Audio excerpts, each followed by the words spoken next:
Hello दोस्तों, एक बार फिर से आप सभी का बहुत बहुत स्वागत है। आप सभी का अपना यूट्यूब चैनल आरके स्टडी पे मैं हूं रविंद्र कुमार। गाइज, आपने पिछला वीडियो देखा होगा तो हमने पिछले वीडियो में डाटा स्ट्रक्चर के बारे में बात किए थे, जिसमें हमने बताए थे डाटा स्ट्रक्चर में दो प्रकार के होते हैं, प्रिमिटिव और नॉन प्रिमिटिव।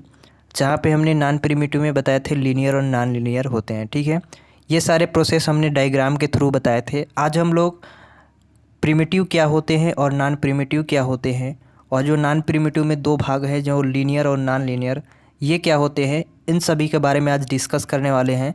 तो गाइस, वीडियो में लास्ट तक बने रहिएगा। चैनल पर नया हो तो सब्सक्राइब कर लीजिएगा, साथ में बेल आइकन भी प्रेस कर लीजिएगा, क्योंकि इससे रिलेटेड आपको वीडियो इस चैनल पर मिलती रहती है। तो गाइस, चलिए वीडियो को शुरू करते हैं।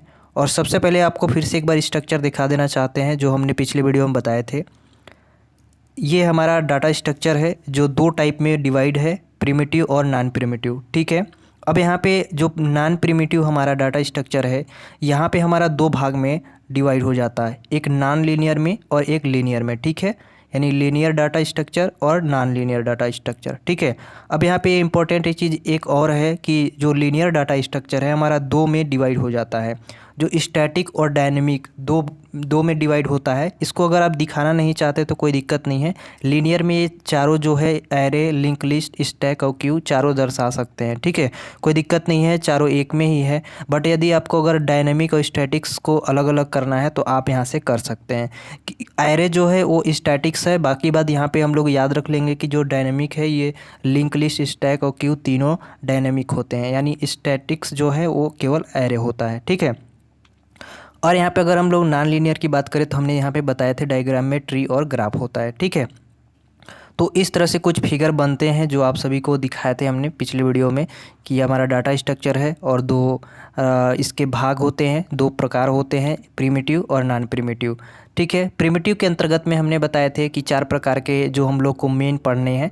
एक इंटीजर हो गए, फ्लोट हो गए, करेक्टर हो गया। ठीक है, इंटीजर, फ्लोट, करेक्टर। यहाँ पे इस बुलियन दिया है जो डबल पढ़े थे। ठीक है, यानी इंटीजर, फ्लोट, करेक्टर और डबल होता है। ठीक है, ये प्रिमिटिव के अंतर्गत में आते हैं, ये हमने बता दिए है। ठीक है, और देखिए नॉन प्रिमिटिव के अंतर्गत में दो फिर से हमने यहाँ पे लिखा है, लीनियर और नॉन लीनियर, जो कि यहाँ पे आप देख सकते हैं कि चारों यहाँ पे array, stack, Q, link list, ये चारों यहाँ पे आप सभी का लीनियर डाटा स्ट्रक्चर के अंतर्गत में दिया गया है। और यहाँ आपको नॉन लीनियर स्ट्रक्चर के अंतर्गत में ट्री, ग्राफ, यहाँ पे हैश टेबल दिया गया, तो ये नहीं पढ़ना है हम सभी को।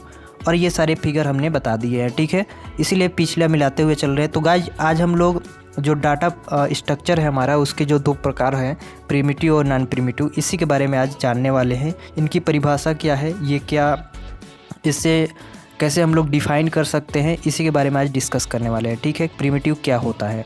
तो सबसे पहले गाइज यहाँ पे कि प्रिमिटिव जो है हमारा, प्रिमिटिव एक डेटा स्ट्रक्चर होता है जो जो कह सकते हैं कि डायरेक्ट ही मशीन को इंस्ट्रक्शन से ऑपरेट किया जाता है। ठीक है, अर्थात हम यहाँ कह सकते हैं कि सिस्टम तथा कंपाइलर के द्वारा डिफाइन किया जाता है। ठीक है, यानी प्रिमिटिव जो है हमारा, प्रिमिटिव डेटा स्ट्रक्चर जो है वो सिस्टम तथा कंपाइलर के द्वारा डिफाइन किया जाता है। ठीक है, इसकी डिफिनेशन यहाँ पे हम लोग डायरेक्ट लिख सकते हैं कि प्रिमिटिव डेटा स्ट्रक्चर वह डेटा स्ट्रक्चर होता है जिसमें हम लोग किसी भी मशीन में या डायरेक्ट मशीन में इंस्ट्रक्शंस कर सकते हैं, या डायरेक्ट मशीन में इंस्ट्रक्शंस को ऑपरेट किया जा सकता है। ठीक है, तो यहाँ पे हमारा जो है वो प्रिमिटिव डाटा स्ट्रक्चर कहलाएगा।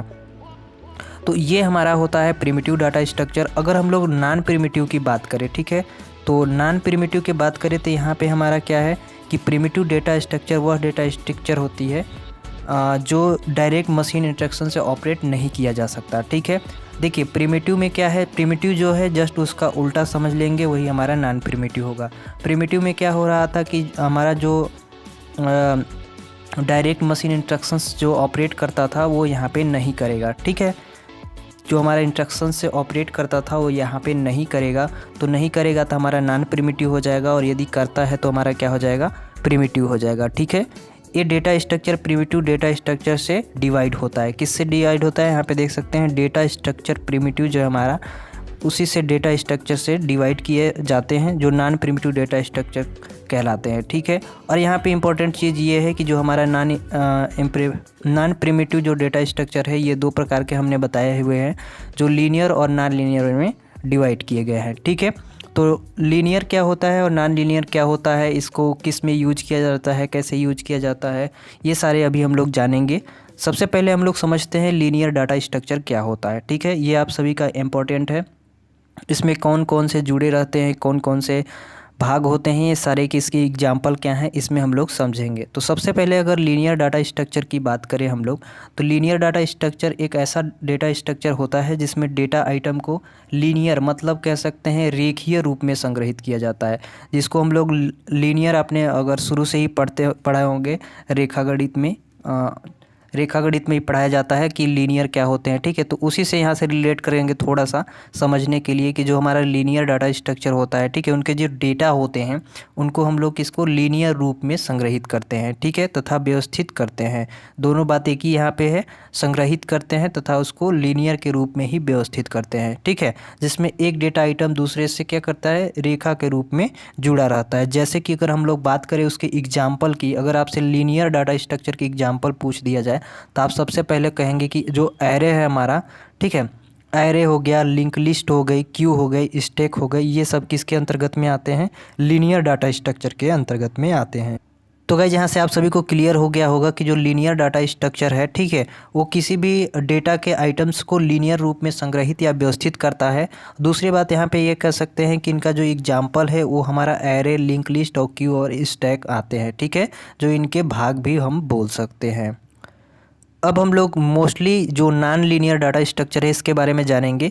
नॉन लीनियर डाटा स्ट्रक्चर क्या है कि यह एक ऐसा डेटा स्ट्रक्चर है जिसमें डेटा आइटम को क्रमबद्ध यानी सीक्वेंशियल बोल सकते हैं, क्रमबद्ध तरीके से व्यवस्थित नहीं किया जाता है। ठीक है, जैसे कि अभी हमने लीनियर डाटा स्ट्रक्चर के बारे में पढ़ा कि उसको सीक्वेंशियल बोल सकते हैं। ठीक है, सीक्वेंशियल की तरह से उसको व्यवस्थित कर सकते हैं, बट इसको नहीं कर सकते हैं। ठीक है, जिसमें एक डेटा आइटम किसी भी अन्य डेटा आइटम के साथ जुड़ा हुआ हो सकता है, ये हमारा नॉन लीनियर डाटा स्ट्रक्चर होता है। जिसके अंदर अगर हम लोग एग्जाम्पल की बात करें ट्री और ग्राफ में पढ़ते हैं, तो गाइस यहाँ पे सबसे इम्पोर्टेंट बात यह है कि आपका ये ट्री ग्राफ चैप्टर हैं, या फिर अगर हम लोग इसकी बात करें array, link list, Q, stack, ये सब आप सभी का चैप्टर है। जब आप ये चैप्टर पढ़ेंगे तब आपको ये बात यहाँ पे समझ में आ जाएगा कि ये कहा क्या जा रहा है, इसकी जो डेटा है किस तरह से ये व्यवस्थित किया जा रहा है। ठीक है, यहाँ पे आप सभी को बस डिफिनेशन थोड़ा सा पढ़ लेना है। इसकी जब चैप्टर हम पढ़ाएंगे तो आप सभी को क्लियर आउट हो जाएगा। तो गाइस एक बार फिर से हम आप सभी को बता देते हैं नॉन लीनियर डाटा स्ट्रक्चर के बारे में। नॉन लीनियर डाटा स्ट्रक्चर जो ऐसा डाटा स्ट्रक्चर है जिसमें किसी भी आइटम्स को क्या क्रमबद्ध तरीके से या सीक्वेंशियल तरीके से हम लोग व्यवस्थित नहीं कर सकते हैं। ठीक है, तो यही हमारा नॉन लीनियर डाटा स्ट्रक्चर कहलाता है, जिसको अगर एग्जाम्पल आपसे पूछा जाए तो ट्री और ग्राफ बता सकते हैं। ठीक है, क्योंकि आपके सिलेबस में ट्री और ग्राफ ही तक सीमित है। तो आई होप गाइज कि अपने अभी तक हमने जो 4 डिफिनेशन आप सभी को बताए, प्रिमिटिव, नॉन प्रिमिटिव, लीनियर और नॉन लीनियर, तो आपने समझ लिए होंगे।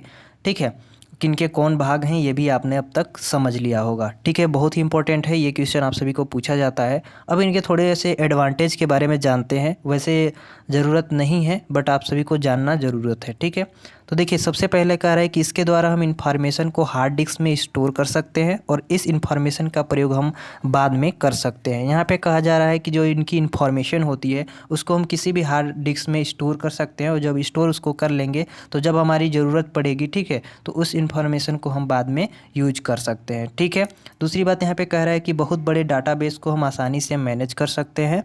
ठीक है, अब यह एल्गोरिदम को डिज़ाइन करने के लिए बहुत ही ज़रूरी होता है। अगला कह रहा है कि इसके द्वारा हम सॉफ्टवेयर सिस्टम पर डाटा का उपयोग कर सकते हैं और प्रोसेस भी कर सकते हैं। और यहाँ पे कहा जा रहा है कि यह डाटा को प्रोसेसिंग को बहुत ही आसान बना देता है।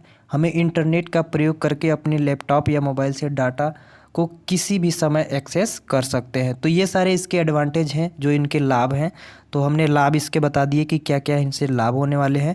अगर किसी का लाभ होता है तो उससे हानि भी होती है। तो थोड़ी सी हम लोग डिसएडवांटेज के बारे में ही जानते हैं, उसके डिसएडवांटेज क्या है, उसकी हानियाँ क्या हैं। ठीक है, तो गाइस इसका हानियाँ सबसे पहले दिया है कि केवल एडवांस यूजर ही डाटा स्ट्रक्चर में बदलाव कर सकते हैं।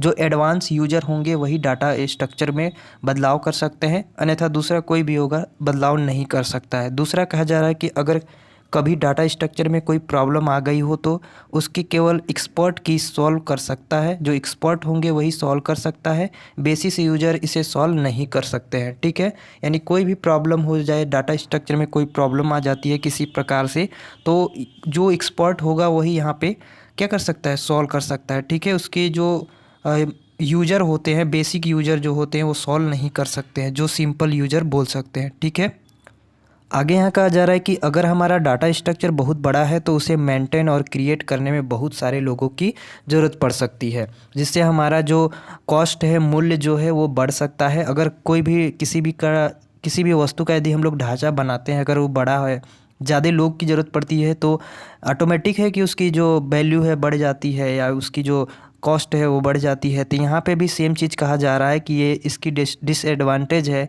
कि किसी भी डाटा स्ट्रक्चर यदि वो बहुत बड़ा हो जाता है तो उसको मेंटेन और क्रिएट करने में उसकी जो कॉस्ट है बहुत ज़्यादा बढ़ जाती है। ठीक है, तो गाइज ये कुछ थे इसके एडवांटेज और डिसएडवांटेज। तो आई होप कि आप सभी को समझ में आ गया होगा कि ये क्या किस लिए यूज करते हैं, क्यों है।